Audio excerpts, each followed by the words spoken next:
Hello and welcome. The Event Manager allows you to add and delete events and also to attach associated information to each event.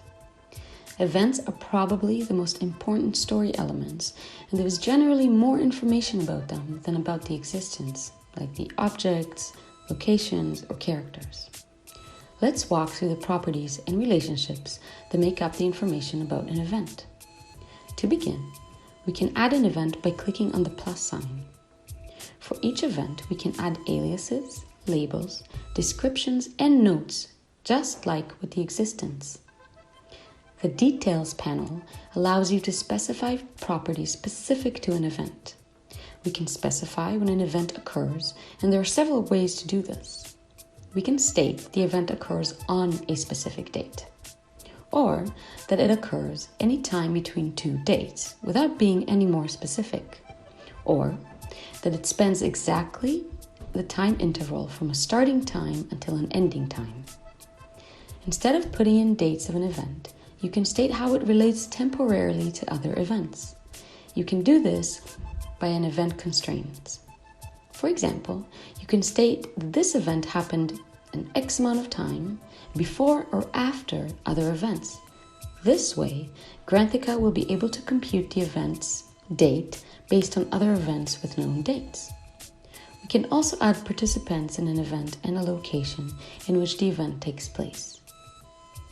The Related panels allows you to create sub-events and specify events that this particular event contains.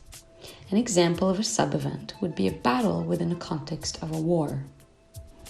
To create a sub-event or to specify event that this particular event contains, we simply click on the plus sign and pick the desired event.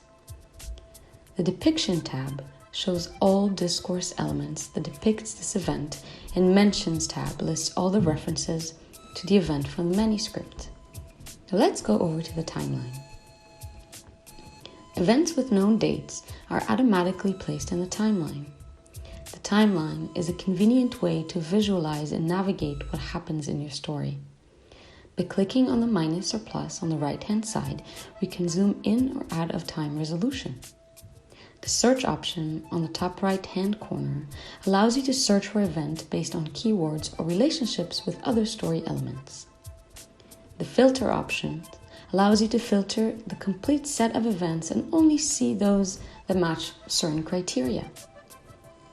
For example, we can filter an event for Dr. Watson, and we have only the events he participated in that show on the timeline. You can also change the date of an event by dragging it elsewhere in the timeline. Note, however, that only events where a date has been explicitly specified can be dragged. Events placed on the timeline as a result of temporal constraints cannot be dragged. You can also see the details about an event in place by clicking the three-dot icon, or you can jump to the Event Manager for full edit capabilities by clicking on the edit icon. The plus on the right-hand side allows you to create events directly from the timeline instead of the Event Manager. This concludes the Event and Timeline tutorials.